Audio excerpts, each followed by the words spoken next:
When you start to take access to information, you start to take away access to conversation. We got to address the suburban women problem because it's real.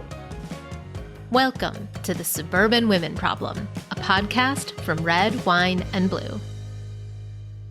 Hi, everyone. Thanks for joining us. I'm Jasmine Clark. I'm Rachel Vinman. I'm Amanda Weinstein. And you're listening to the Suburban Women Problem.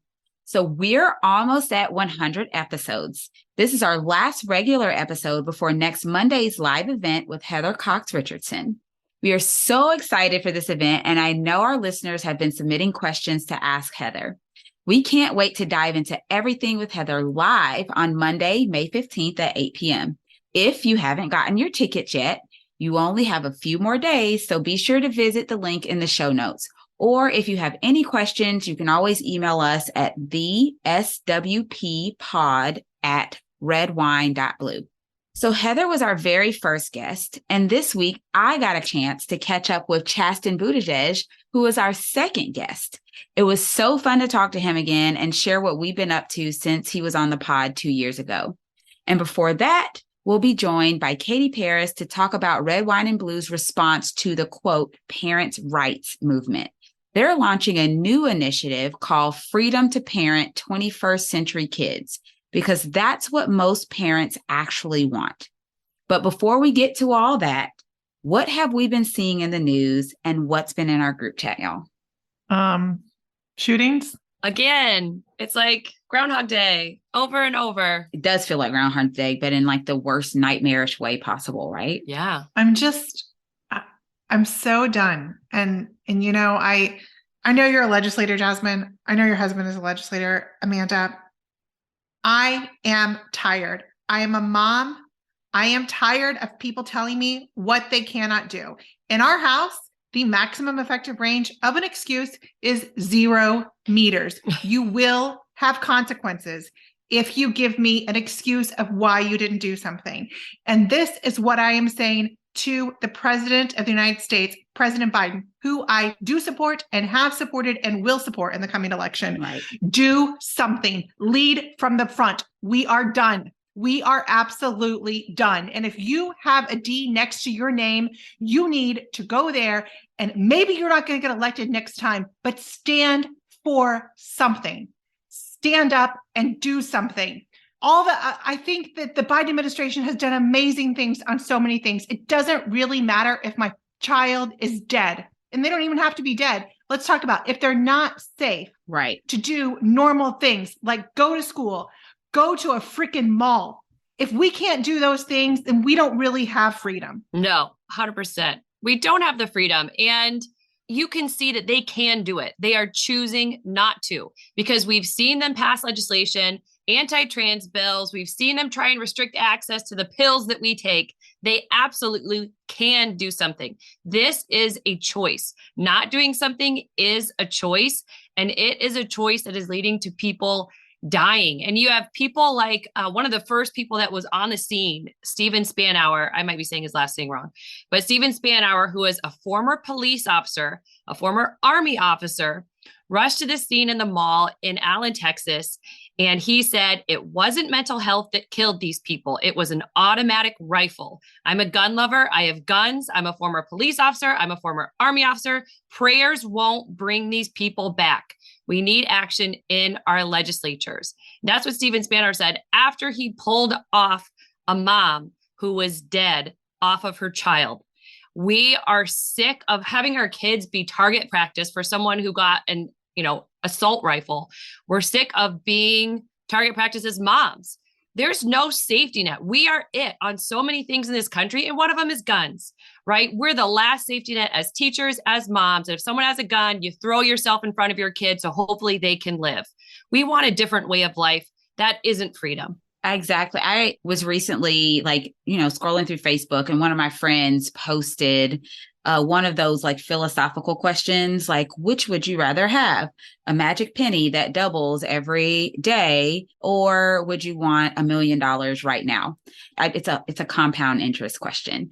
And I actually answered that question by saying, I know that mathematically the answer is supposed to be the magic penny. I get that. But the way things are going right now, I don't know that I feel safe enough to care about compound interest because I might not even see those days.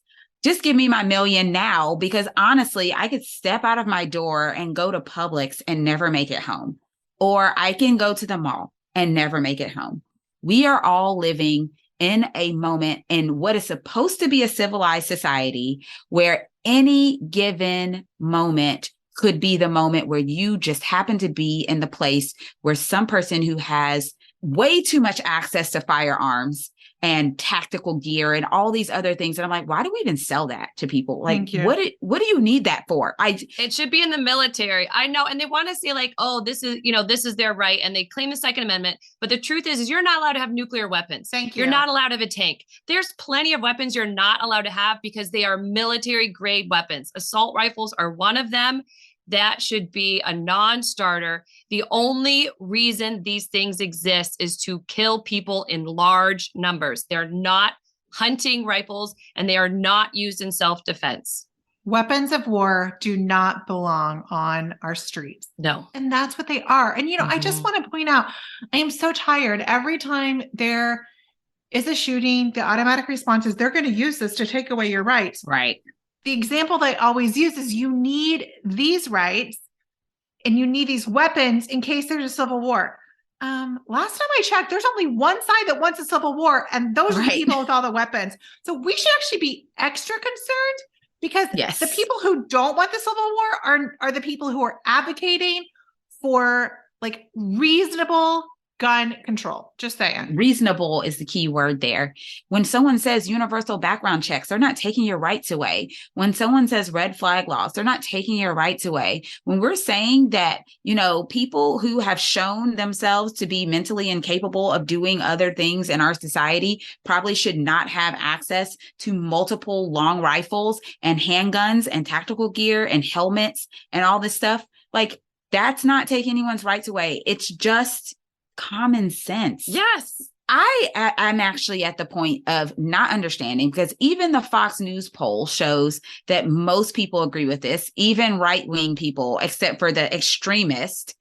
I'm actually not really understanding why we can't get something done, because I feel like we've reached a point in our society where everyone agrees this isn't cool. If you're not okay with a background check, you're not a good guy with a gun. Exactly. I buy some of the good guy with a gun arguments. Then you're okay with the background check. All of the things, what you said, most people agree with. But the truth is we're not actually that polarized from each other. So this is something that Matt Desmond says, who we're going to have on the podcast soon. We're not actually that polarized from each other. We're not. We're polarized from our legislators who do nothing, who refuse to act. That's who we're polarized from. And we're polarized from them for a lot of reasons: gerrymandering, voter suppression laws, a whole bunch of things. We have become so polarized from our legislators who are failing to do anything on this issue that this is how we got to where we are. Yeah. I think that sometimes the GOP gets things wrong. And I think this is one of those things. Just subtext, Jasmine, you must be in a good mood today. Yeah. I'm trying to be nice. I know. Sometimes they get things wrong. And I think this is going to be one of those issues where they're listening to the extremists and they think that the people on Twitter are real and not actually bots that are just like paid to put out bad information. Mm-hmm. And I think just like the abortion issue, I think they're going to get this truly wrong. And I don't think this is going to bode well for them in upcoming elections. I really don't. Can I just add an asterisk to that though? Mm-hmm. We have to make it not bode well for them. 100%. We got to keep talking about it like abortion. Yeah. The actual way, I think, to make it is for Democrats to stand up and make them say no to it. Right. Over and over. Put the bills out there, make them say no. Yes. Make them vote no. And I think the president should do something bold. I do. I do too. Like, I think when in charge, be in charge, dude. Lead from the front, all that. I mean, I know it's cliche. It's all the leadership 101 like stuff, but make a bold move. I'll do it. I'll make an analogy to my very favorite TV show, Survivor. Like when you go and you're telling the jury why you should win the $1 million, when you're telling the people why you should be elected, tell me what your big move was. Right. Tell me what you did that, I mean, look, he's going to have my vote because he's not crazy, but it's a low bar. But like, hold the center. Yes. Show people what you did, the big move that you did, not that you didn't do anything wrong, that you didn't rock the boat, and don't hold the center that way. Hold the center by doing the big move. 100%. Look at what's going on every day. It is time for a big move. It is well past time. I like it. Like, we are sick of seeing mothers dead on top of their children. We're sick of seeing the craziness, of North Carolina passing the 12-week abortion ban. Like, this is crazy, and it's craziness after craziness after craziness. And we need people to make big, bold moves to put an end to it. And I mean, like, that's what moms do, right? If you can't handle a toy or you're hitting your brother or sister with it, guess what? It gets taken away. Yeah, right? we're That done. we know. Like, you have to handle this. You can't let stuff go like this. You have to address it right away, or we're just going to keep seeing this type of stuff. Yeah. We do need to talk about what they're doing wrong, but we also need to talk about what we want to do, what we are doing. In Georgia, we have several gun bills out there, and they won't give them hearings. And so, you know what we do? We have press conferences about how we're not getting hearings. We all are signing on to a letter that's going to ask for a special session, but the governor has to call that. We can't call our own special session. He has to do it. So, we need to address this, and we need to address it now because it's dire. We have more mass shootings than days in the year at this point. 199.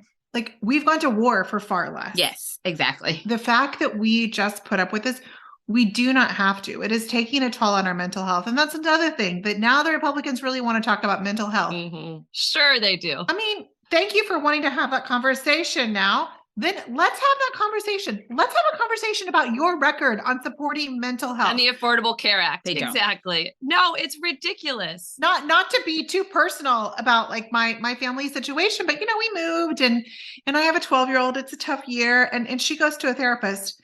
We spend well over $1,000 a month on her therapy, and it is extreme privilege that I am able to do that. That I have found someone that she can see in person. And we have to pay out of pocket for that. That is not something that everyone can do. And frankly, it's not something that everyone can do to find the time to take their child to therapy, because that is also quite difficult. Right. I'm not going to say she's not deserving. She is deserving, but she also has a lot of support at home. But we do not make it available to everyone who needs it. Right. So let's talk about your record on mental health. And do you want to talk about it now? That's a good time. Let's actually pass some legislation and make this easier right now. Well, and they've done worse than that. They've actually put bills forward to take it away from kids. When you talk about trans kids, they're actually banning mental health care from trans kids. So you can't say you care about mental health care when you're actually taking it away from some kids. But I think we've also seen such a lack of big moves, right? Like, you were talking about big moves from president, Dems, Republicans. Like, we just don't see a lot of the big moves that we as Americans really want to see. And I think some of us are left, or at least I am, thinking like, what can you do? It feels like you can't do any of this. Right. When it comes to either shootings, assault rifles, or even for me. So we did a live with Joe and Jill, and we talked about the debt ceiling. Why do we have a debt ceiling? No other country has this. And the only thing a debt ceiling does is cause a bunch of chaos, and Republicans use it to get what they want, to really otherize a lot of people and take away a lot of things like food stamps from people that they have already othered and said they are not human enough to deserve food to live. The debt ceiling is something that we could do away with, that I think the president could do away with. I think he could, but I feel like there's a lot that he probably could do. And we are at the point where, can he do that? I haven't seen a president do anything like that. I'm at the point of just do it, and I've asked for forgiveness, not permission at this point. Like, that's where Pretend you're Clarence Thomas. Oh my, I know the Republicans do it all the time. And like, at this point, the Republicans not only do this type of stuff, and they do it in an incredibly corrupt way, but then you also have the Republicans do it as they're threatening to take down the entire country. They're threatening civil wars. Yes. They're literally threatening with this debt ceiling to tank our entire economy and throw us into a recession. just to get what they want. And it's all connected, right? I think that we like to think of these things in silos, but it's all connected. And we've kind of talked about that connectedness a little bit. We're doing things backwards. We're not investing in the right places. We are giving unfettered access to things that shouldn't be given unfettered access to, while completely trying to take access away from things that are actually needed, or make it harder for people to get the things that they need. And what do you think's going to happen? What do you think's going to happen? You make it easier to get a gun than you make it to get food or childcare or a job or transportation or whatever people need just to feel like they can get through life. They don't have $1,000 for therapy, but they got $600 for $1,000 a month for therapy, but they got $600 for a gun. I think that's a good point. I feel like the Republican platform, like I feel like a lot of moms and a lot of parents are like, holy cow, we don't have the resources in this country that I need as a parent. Help. And I feel like the Republicans like, oh, let me parent for you, right? Let me make decisions for you as a parent. And how's that help? And we're like, no. That's not what we asked you to for. help. Yes. No, I need you to help support me so that I can be a great caregiver and that I can be a great parent. And that is what they have a hard time with, is how do we support the caregiver so that they can have the freedom to make the choices they want as parents. They want to make the choices for us as parents. And I think that's actually really a good time for us to bring on our troublemaker of the day. Katie Paris is the founder of Red Wine and Blue, and she's here to tell us about the Freedom to Parent 21st Century Kids. Katie. Hi, Katie. Thanks for joining us. It's been a little while since we've had you on the pod. So how are you? I mean, just missing you guys every day out there causing trouble. Wondering when I'm going to get back on the Suburban Women Problem.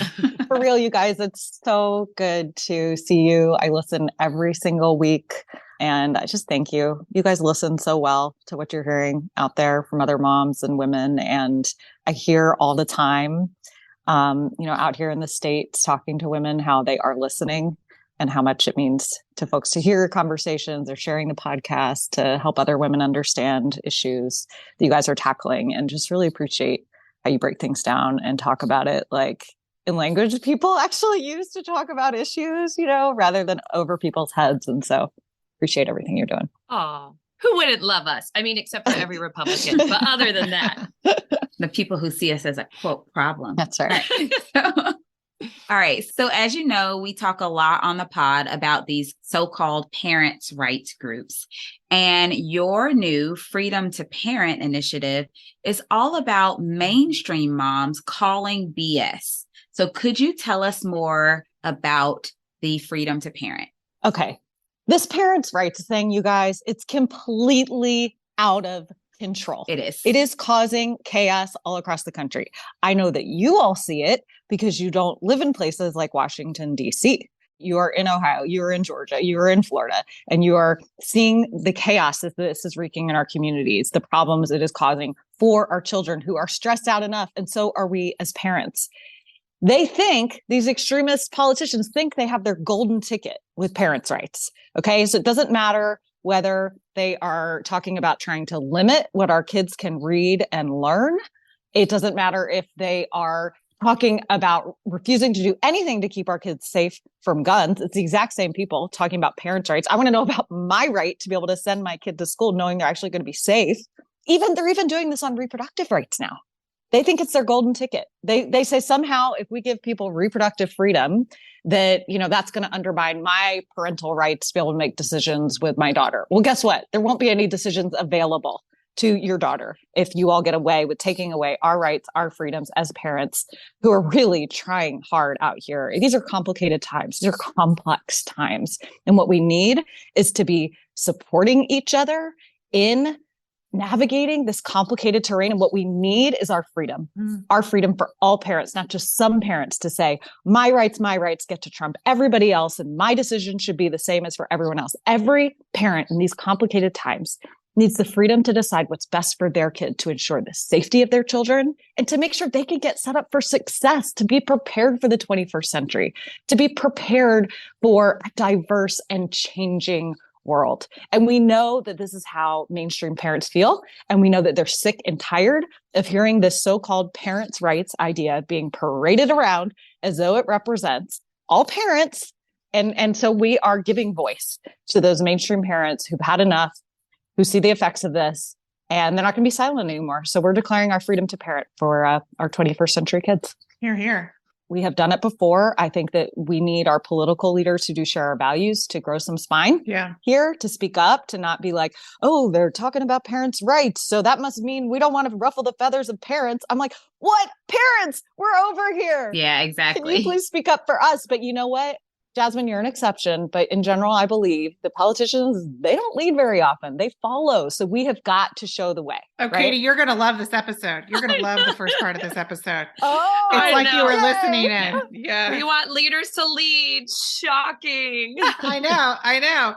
Well, this is the thing. You weren't listening, but these are not ideas that exist in a vacuum. These are actually popular ideas, and we're telling people what we need to do. Exactly. And, we talk about on the podcast, for some reason, politicians have not been talking about this, or they don't know how to talk about this. Kimberly Crenshaw even recently said, this isn't even a culture war. It's a drive-by, and the other side isn't fighting at all. That hits hard. Why do you think they're not talking about it? We know that they need to, but why are they not? They want to talk about the issues that they always have. They feel like that's safe political terrain. And hey, I'm not here to tell you that Social Security and Medicare are not super important. Keep talking about that. But you also got to talk about the things that are showing up in our day-to-day lives. And we are here. We are here. We are here. We are here. We are here. Exactly. But you know what? But we have seen there's a pattern here, right? Like, it was not much more than a year ago when we couldn't get pretty much any of our leaders at a state or national level to talk about this whole rampant book banning that's going on all across the country. Well, President Biden talked about book bans when he announced his reelection campaign for president a couple weeks ago. I was like, oh, okay. So we have made some progress here. So, you could say the same thing on reproductive rights. There weren't that many politicians who support our freedoms who are like talking about it that much. Then Dobbs happened, Roe v. Wade gets overturned, and the people erupt and they follow because they do want to meet that zeitgeist moment. But I think because of their life circumstances, because of where they live, they are disconnected from the realities on the ground. So we just have to get louder. We have to make it impossible to ignore. So that's what this Freedom to Parent campaign is. We're going to be providing parents who join us with a whole lot of resources. We're recognizing that this is complex terrain and a lot of these issues are new. I mean, when I was coming up through school, we weren't talking about a lot of this stuff. It doesn't mean it wasn't there, but things have changed, and I need better language. I need to be talking to other moms who are asking questions in a safe space to ask questions that I can feel not judged. So we're going to be providing that for people. We're going to be having all kinds of virtual events and even in-person events where we can have those safe spaces. People can ask questions.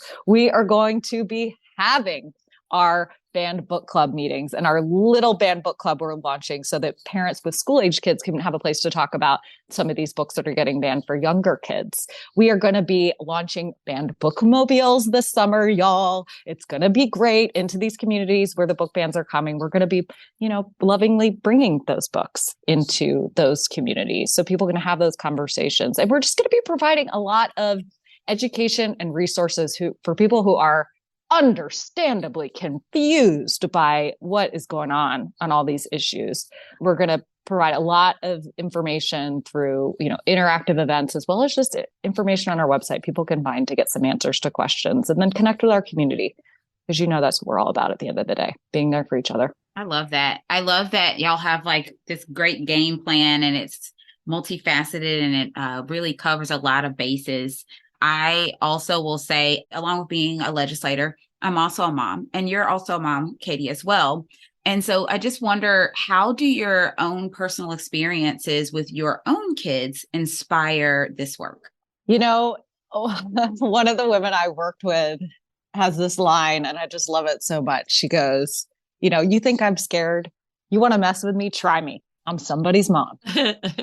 Mama Bear's coming out. Yes. And when you think about the politicians won't lead on this, I guess we'll have to. It's how are we not going to, try to stop me from standing up for my kids? So y'all know I have young kids. And when I think about the future that I want them to be prepared for, and when I think about the expectation that I want them to be safe in school, and I'm talking about whether that is safe from weapons of war, making it into our classrooms. I am talking about when it comes down to understanding the world around them, that not everyone is the same as them. They're not going to be prepared for this really complex world that we live in if I can't count on having our teachers be my partners in, providing for my kids that preparation for this diverse, changing 21st century global economy world, because the real world isn't going to stop being real. I don't want them to be shocked. So we need to be in this together, making sure that they can be as safe as possible at every phase of their life. I love that. All right, Katie, thank you so much for joining us. We really appreciate it. We always love having you. Oh, it was so good to be with you. Thanks, Katie. Thanks, Katie. So good to be with you. All right. Bye. Love ya. I remember I was very, very blessed to have parents and grandparents who, whether they said it explicitly, I knew no matter what, there was nothing that I could do that would make them not love me. Right. And I always had that security. But sometimes I feel when Ellie talks about marginalized groups, she will ask me how I feel about things. And sometimes I think it's like this little test of like, what if I were different? What if I were this? What if I were that? Because I never did things like that, but it wasn't really a conversation. Like we didn't, like much what Katie was saying, like we didn't have these conversations when I was growing up. Mm-hmm. When we take out, like, let's say DEI from schools, and we've talked a lot about that lately, we are taking away from our children an opportunity to understand themselves, to understand others, and to gain confidence that they can be around other people and accept them. And all those are really important developmental steps. And to take that away, like Katie said, really puts them at a disadvantage for a 21st century society. I can't imagine, even if you weren't different, the way your parent was talking about someone else. If you hear your parent othering someone, right? Whether it's trans, whether it's someone who's a different race or an immigrant, that even if you're not that thing, you still can't help but wonder, like, what would that thing have to be for me to where my parent would view me that way? Yes. And if you take that away from schools, then that leaves them with very few places where they feel they belong and they are okay, even if they're different for whatever that difference is. And it can lead to a really dangerous situation for some kids. And even like the book bans can also lead to very dangerous situations to where it might be the only space that some kids even know what they're experiencing is abuse. Yeah. Because they've been taught it's love or something else. And so even the very thing that they say that they're supposedly protecting children, from pedophiles, they actually leave kids more vulnerable to all of that, right? If you don't want your kid to read it, that's very different. But if you're taking it away from everyone's kid, now you are stepping on my toes as a parent. I think it's interesting that you brought up conversations, because sometimes parents use books to start conversations. I do all the time. The same way movies start conversations. Me and Jada sometimes sit down and watch movies, and I don't always watch the movie first before she watches it. So sometimes we're sitting in the movie and maybe there's a scene that might be uncomfortable, or it might be something she doesn't quite understand, but it starts a conversation. When you start to take access to information, you start to take away access to conversation. 100%. I always use books when I'm like, I don't know how to deal with this. I'm going to go find a book. I ask people, on Twitter and Facebook all the time, like, hey, tell me a book like this. So I did it recently with, so I know there are a lot, kids are going to interact with people that are different than them. And a lot of them are like neurodiverse kids. So they might have ADD, ADHD, or any type of sensory issue. And I just didn't know how to have that conversation because I have not had that conversation. I don't quite understand that. So I was asking like, hey, what are some children's books that could start that conversation and, help my kids explain what that might be like to be in someone else's shoes and how they can understand that. And also how they can, help if they need help and be more empathetic as human beings. Yes. And isn't that the goal of whether you're talking about someone who has a differently wired brain, someone of a different race, someone who is, an immigrant, to put yourself as much as you can, try to in their shoes to understand who they are. Like that is what we want for our kids. Mhm. And books do that. And every parent should have that option to give that to their kids. All right. So now we're going to take a quick break. And when we come back, we'll have my interview with Chasten, which is totally on subject of what we're talking about right now.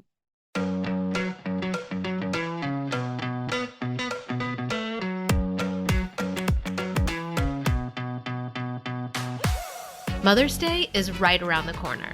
And what better way to celebrate than by spending an evening with rock star, mom, and historian Heather Cox Richardson. You've probably heard us talking about our 100th episode celebration for a few weeks, but now it's almost here, and you only have a few days left to buy tickets. Our special live episode event is coming up on Monday, May 15th at 8 p.m. Eastern, and we can't wait to see you there. You can find more info and claim your ticket by clicking the link in the show notes. Our guest today is one of our favorite people. He's a dad, a teacher, an advocate, and the husband of a former presidential candidate. He's also the author of a memoir called I Have Something to Tell You, which was just adapted into a young adult edition.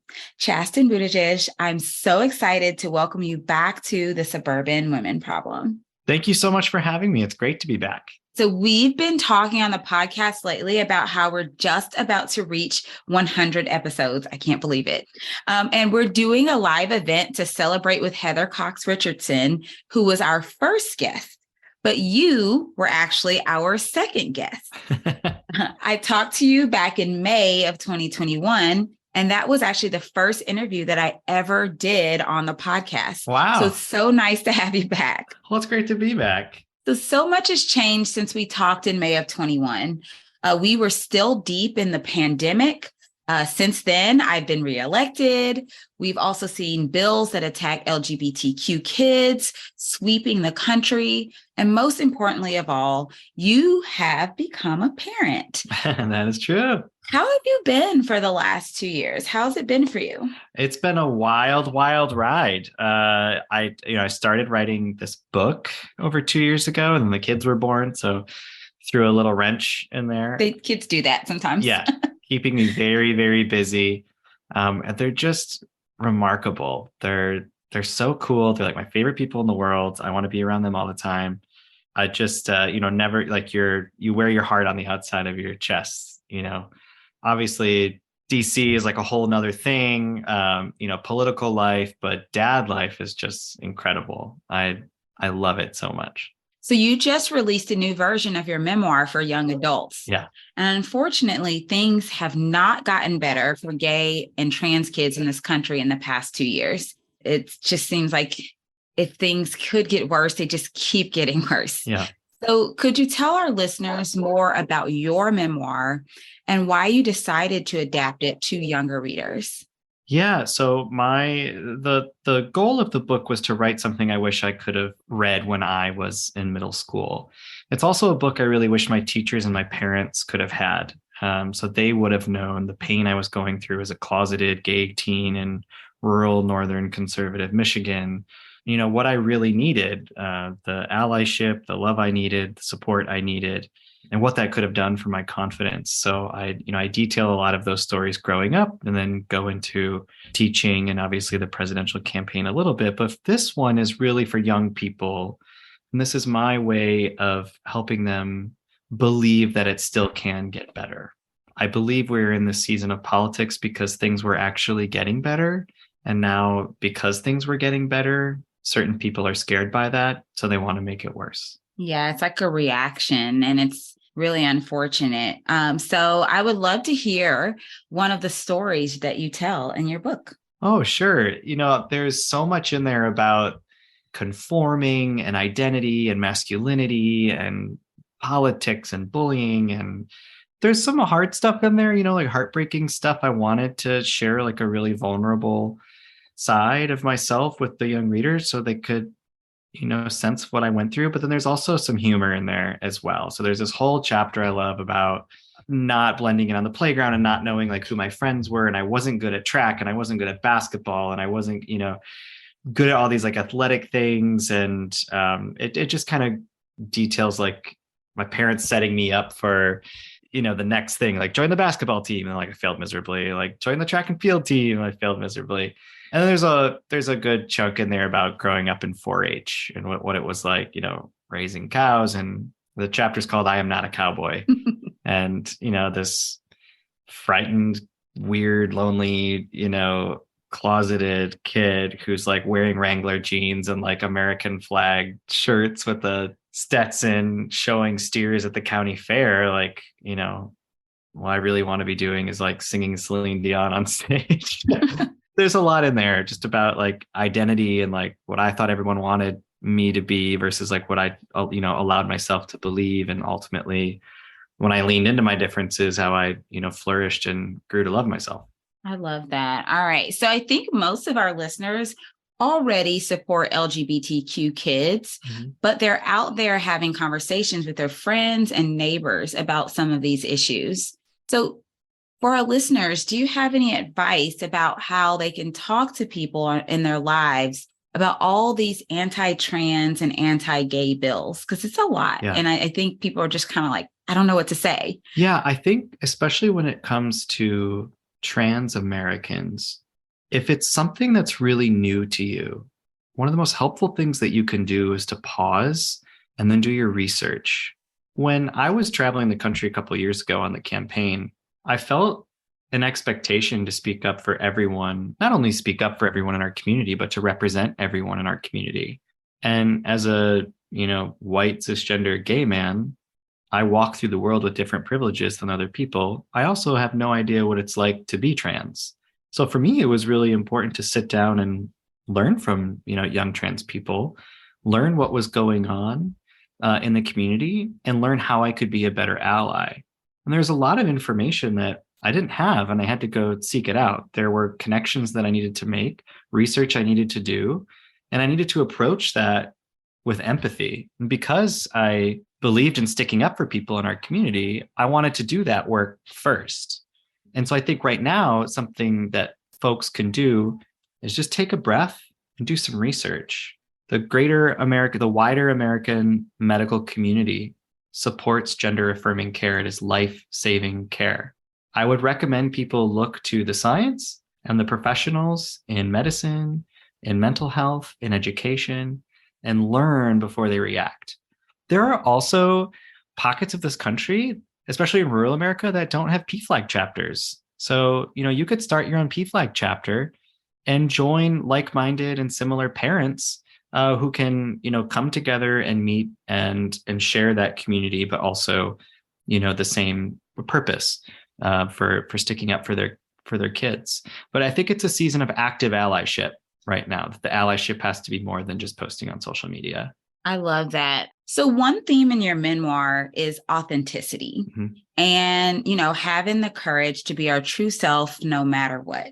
And so obviously that's like a super important message for young adults, but honestly is really important for all of us. Yeah. What lessons did you learn about authenticity in your formative years that have continued to be important to you even today as an adult? Well, like I write in the book, I felt like being authentic was viewed as a sign of weakness. I thought that I was growing up in an environment that actually preferred that young men only look and act and behave in a very certain way. It didn't feel like there was a lot of room for stepping outside of the norm. It didn't feel like it was cool to be creative or, funny. And sometimes I wondered whether I was being laughed with or laughed at because I was like the young theatrical geek, I was like on the bowling team and in theater and in 4-H, and I, didn't conform to a lot of the norms. And when I grew up, especially when I was out on the presidential campaign trail, I realized that all of these things that I had either grown up learning were something like to hide from other people, or I just felt internally that I shouldn't discuss. I found the more that I shared those with other people, the more people felt a connection to me, the more people saw themselves in me or in my story. And so I feel like the more vulnerable we are, the more we allow other people to connect with us. And so that's why I started opening up about the internalized homophobia I felt, my coming out story, the wonderful story of like reconnecting with my parents after I ran away from home, and like the power of that love and the goodness that could come from it, student debt. And certainly like in the adult version of the book, I talked about my experience with, dating and sexual assault and why it's really important to share those stories if you're able, so that other people can feel less alone. So because I felt like I suppressed so much of my identity for so long and then like leaned into it, I saw how much good could come out of living a more open and vulnerable but authentic life because other people could see themselves in it too. I love all of that. I love that you mentioned people being able to see themselves, because I think a lot of times, especially when people are just trying to figure life out, they often feel alone. Yeah. Like they feel like they're the only one that's really going through this, and they wonder how everyone else seems to have it all together, and they're like, not understanding everything, and they don't have everything put together. And so we talk a lot about book bans on this, on our show, because that is something that is happening across the country. And in particular, we talk a lot about how banning books does take away the ability for someone to maybe see themselves in a character in a book. And so I'm curious, do you have any concerns that your book could or would be banned by some of these, crazies out here that are kind of just free-for-alling it when it comes to banning books that do deal with some of the issues that you probably talk about? Yeah, I mean, I'm under no illusion of, what we're dealing with here. And I certainly didn't think that this would be the, national landscape when I started writing the book 2 years ago. I also think it would just be politics if my book were banned. I wrote a completely age-appropriate book. I used to be a teacher. I knew my audience. I used to teach middle school. So I think if it is banned, then it's just politics, because then it's just, silencing the voice of gay authors, or just the existence of a story about a gay person is the thing that they're really upset about. And I also will just say, like, as a parent, as a teacher, I would never put my kids in a position where they would be, confronted with something age inappropriate. As an author, as a teacher, as a parent, I would never write something I think is age inappropriate. And I think the conversation about like parents' rights and what's appropriate for kids is sort of being weaponized to make it sound like there's a problem that exists when it really doesn't. Yeah. Because this, they threw everything at the wall and they saw what's stuck, and what's sticking is LGBTQ people again. Yeah. And so they infuse a lot of fear and confusion into something that, isn't happening right now. Yeah, I definitely agree with you. I think a lot of it is just they had to choose their boogeyman of the year, and that ended up being LGBTQ children of all people. Yeah. And so many of the things that they're doing. But, to your point, your book is going to be, it's just telling your story to an audience in an age appropriate manner. However, I've seen people try to ban books about two penguins that happen to be the same sex raising an egg. So I feel like if people want to be outraged, they can find anything to be outraged about. And that's really unfortunate, because the people who suffer the most are the people who just want to learn, or the people who want to see themselves in a character, or maybe the kid that's still trying to figure life out. And, maybe they resonate with some of the stories that you tell in your memoir. Books like the Penguin book, that's just like erasing the existence of LGBTQ families. Exactly. Right. Or just different families. Like some people have, two dads. Some people have two moms. Some people live with their grandma. Some people have a solo parent. Some people live with 4 different adults, on a rotating basis. Like all families look different. And so that one is really silly to me, because it's just erasing the existence of, a same-sex couple. The thing about the bans that is so silly to me is like, they say it's not about gay people, it's just about age appropriate content. But I don't know about you, but when I was in middle school, I read this story about like a 14 and 15, like two teenagers, 14, 15 years old, who fell in love with one another in one day, got married, may or may not have consummated that marriage off stage, and then killed themselves out of love. Do you remember Right. Romeo Yes. and Juliet? Oh, yeah. I think we all had to read that. Yes. Nobody was out in the streets protesting, that story. That was completely age appropriate for us to learn, amongst a litany of other stories, also because we trusted parents and we trusted teachers to make educated decisions and to teach content that they thought was appropriate to children, and to be able to have the conversations around that kind of content. Now you see the introduction of more stories, including LGBTQ characters of color, and that bothers them. And the question is, why does it? Yeah. Why now? Like, why out of all the things, why is this so concerning to you? And like you said, we literally read about teen suicide when we were younger. Right. And when they say that it's not, it's not about the existence of gay people, it's just age appropriate content, I call bologna sandwiches, because we read many things when we were kids, Lord of the Flies. Yes. And nobody had a problem with that. So if they want to re-examine literature, then there's going to be a lot of stories with straight characters that would, based on the rules that they, are putting out, that would need to be, revoked as well. Agree. Well, all right. It's been such a joy to have you back on the pod. So as you probably remember from before, we like to ask our guests a few rapid fire questions before we go. Okay. So you ready? All right. Alrighty. Here we go. Uh-oh. All right. Okay. So the last time you were on the pod, we talked about how excited you were for Broadway to open back up. So what's been your favorite Broadway show of the past 2 years? Oh my goodness. I got to take my parents to Wicked when it came through the Kennedy Center at Christmas time. I saw Wicked too. And my dad had never seen a musical in his life. And it was just incredible to share that with him. I love that theater is reopening. I just saw Ben Platt in Parade, which was incredible. Sean Hayes in Goodnight Oscar was incredible. I love it. Wicked actually was the first Broadway show that I ever saw. After you and I talked, I actually got a chance to go It's great. to New York, and Wicked was what I saw. Lovely. So next question. What is your go-to Starbucks order? Ooh, I'm all over the place. Usually I'm just like an iced coffee with a dash of cream kind of person. Every now and then I like green tea latte. I love it. I'm a green tea person. So I just learned how much sugar is in the coffee frappuccino though. I used to be like, I don't get any of the sugary ones. I just get the plain coffee frappuccino. That thing's got like 40 grams of sugar in it. I didn't know all this time. But normally I'm just a iced coffee all year round. I like it. All right. So what's been the best part about becoming a dad? Oh man, they have this incredible way of reminding you how beautiful the world is.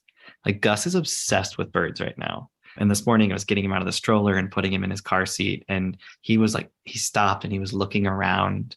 There were like birds in the trees, like birds on the pavement, birds in the bushes. And he's like, bird, bird, bird. And like the wonder in his eyes. And it's every day, right? They're just fascinated by the world. They point out all the fire trucks and the buses and the trucks. And when the world just seems so overwhelming, I love pausing and trying to be very present with them, because they really pull you back down to earth very quickly. I love that. Because they're just enjoying the existence of birds, Yeah. when you're like wrapped up in what's happening online or in politics. I love that. I know. I miss that. My kids are teenagers now, so they are not as excited to see birds, but it's a whole different adventure. But I totally know what you mean when they're just discovering the world and the things that you pass right by. They're like, that thing is amazing. Yeah. And you're like, actually, you're right. It is kind of amazing. We can walk around the neighborhood and it'll take like an hour because we have to stop, everything and look at it and inspect it. It's so cool. And look at every little flower, dandelion. Yeah, I love it. Yeah. All right. So some pretty amazing people have praised your memoir. Who were you the most starstruck to get a quote from about your book? Oh, man. I mean, obviously very grateful that so many people had nice things to say about the book. Growing up, I didn't really know a lot of gay people. And then Ellen DeGeneres came on TV. And Ellen was sort of like a hint to me that it could be possible, because my mom really liked watching her show and she laughed at it. And like, maybe, things will get better. And so the fact that like I grew up and wrote a story in which, Ellen appreciated and wanted to blurb was really touching. I love that. Awesome. All right. So last question. This is kind of a hard one, but I think a good one. What gives you hope? Oh, well, my kids, because I know what my mission is. I know what I'm working toward. And even when there's dread, there's still hope, because I want to leave them a better world. I want to leave them with things that I'm proud of. Writing this book, it gave me so much purpose to leave something behind that hopefully they'll be proud of one day. And the fact that there are really good people out there doing good work. And so when you're overwhelmed with social media and it just seems like everything is dreadful, just remember that there's so many good people out there who aren't getting the attention they deserve. Right. And I certainly know them here in Washington. No one wants to talk about what they're doing because it's not flashy, but there are so many good people in this world who I know also want those things for my kids too. I love that. All right. So that is the end of our rapid fire questions. You did a great job. Thank you. All right. So where can people go to find out more about you and your book? Thank you. Folks can visit chastenwrites.com and you can order a book there. You can learn a little bit more about it. You can also donate a copy on the website to nonprofit LGBTQ centers. We're going to try to make sure the book gets in the hands of young people who need it the most, as well as teachers and other nonprofit centers. So Chasten Writes, WRITES.com. I love it. So nice talking to you again, Chasten. Thanks for coming back to the Suburban Women Problem. Thanks for having me. I have something to tell you for young adults. Goes on sale May 16th and is available now for pre-order. Tickets for Chasten's in-person national book tour are also available at chastenwrites.com.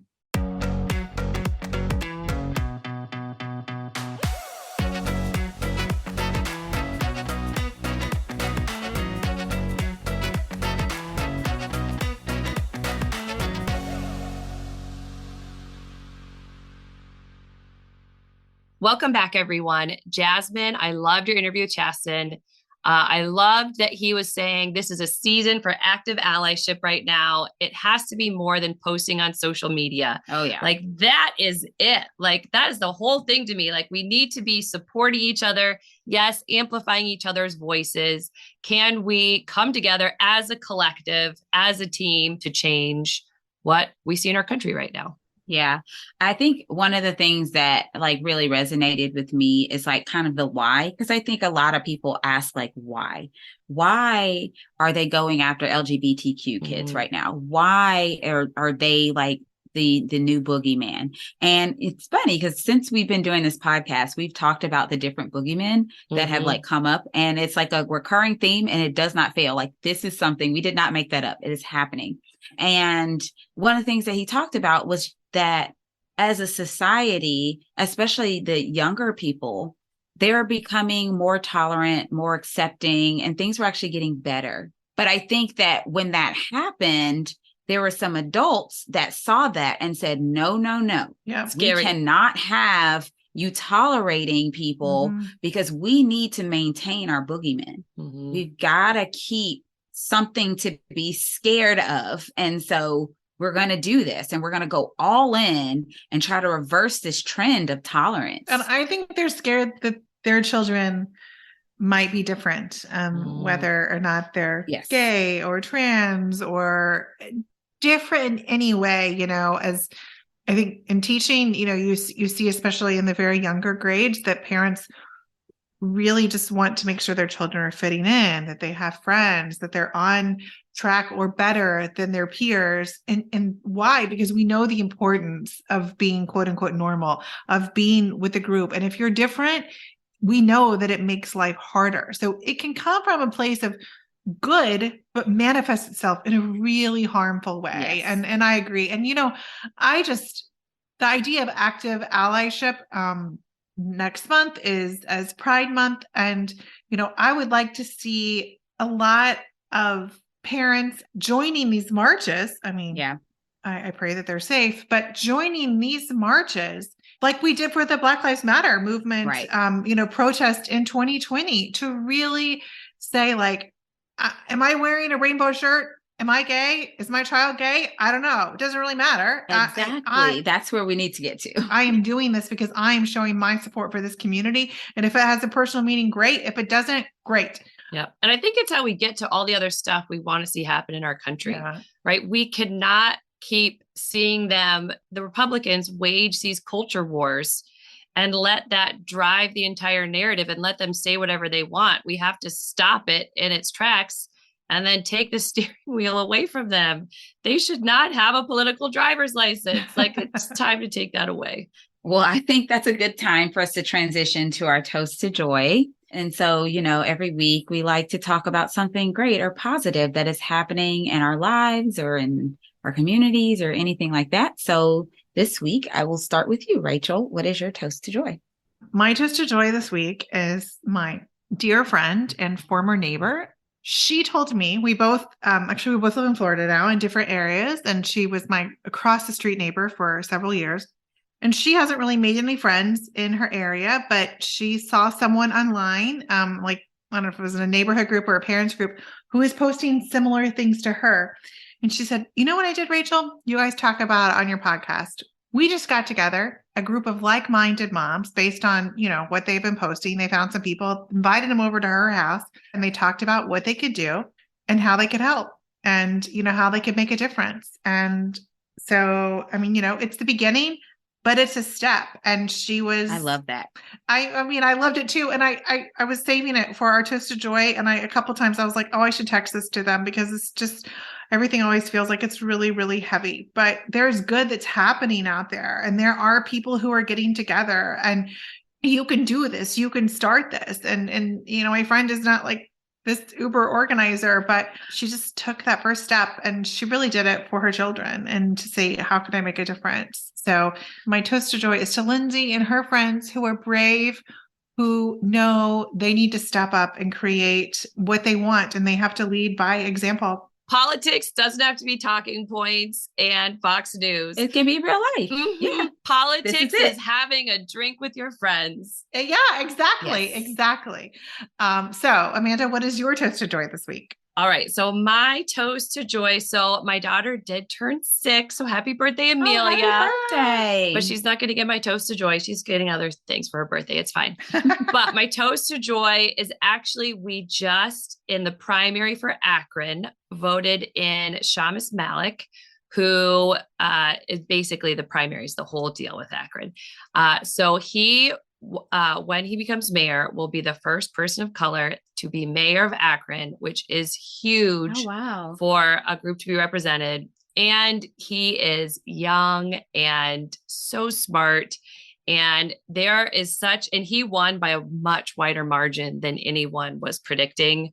So it was definitely like, Akron is ready for a change and we want something new. We want new ideas. So I am very hopeful and we also in Cleveland have Justin Bibb. So we have elected some like new young people in office that are ready to make big changes for these cities that need big changes. Whoa. So I'm super excited. So Shamus, who's also a friend, congrats to Shamus. I know that a lot of us are excited. And I love that he also says, in a lot of his speeches, he'll say, this is not elect Shamus and I'm going to change things for you. Right. And I do believe that's true with even Biden. Yeah. This is not elect Biden and we sit back and Biden's going to change everything for us. Mm-hmm. We need to work on this together. No one person can do it. We all need to stand up, become a team, work as a collective and get things done. All right, Jasmine, what is your toast to joy? All right. So my toast to joy is and you probably can relate to this, Amanda, the semester being over and all of my grades being turned in. Also, I just want to give a shout out to my students without going into any detail. I had a perfect semester. No students will, have to repeat my class. Because they all passed. So I'm very, very proud of that. I know that does not happen all the time. So I am actually really excited about that. Amanda's notably silent right now. Yes. This does not happen all the time. So it was a good semester. I felt great all semester though. And so I'm really proud of my students, and I have been tapped to do a lot more stuff with our students and getting them to the Capitol and making sure that they understand the importance of advocacy. I'm writing a book chapter this summer. Like I'm like really starting to like bridge that health and policy gap. Love it. And so I'm Wow. so into it, y'all. Like I'm like, I don't really get excited about a lot of things, but I'm starting to get really excited about the opportunity to do health and policy. So really lead into my nerdiness, but also lead into the fact that I'm in politics and I want more people to really pay attention to what's going on. So that's my toast. Great. I love it. And with that, thanks so much to everyone for joining us today. Don't forget, there are just a few days left to purchase your ticket to our special event with Heather Cox Richardson. We also have some exciting new Suburban Women Problem merch if you're interested in representing your love for the pod. You can find the link in our show notes. We'll see you next week for our 100th episode of the Suburban Women Problem. The Suburban Women Problem was created by Red, Wine, and Blue. Our producer and editor is Amy Thorstensen, and our project manager is Lindsay Quist. Videos by Abigail Martin and Ashley Hufford. For more information about upcoming events and trainings, or to learn more about Red Wine and Blue, follow us on social media or at www.redwine.blue.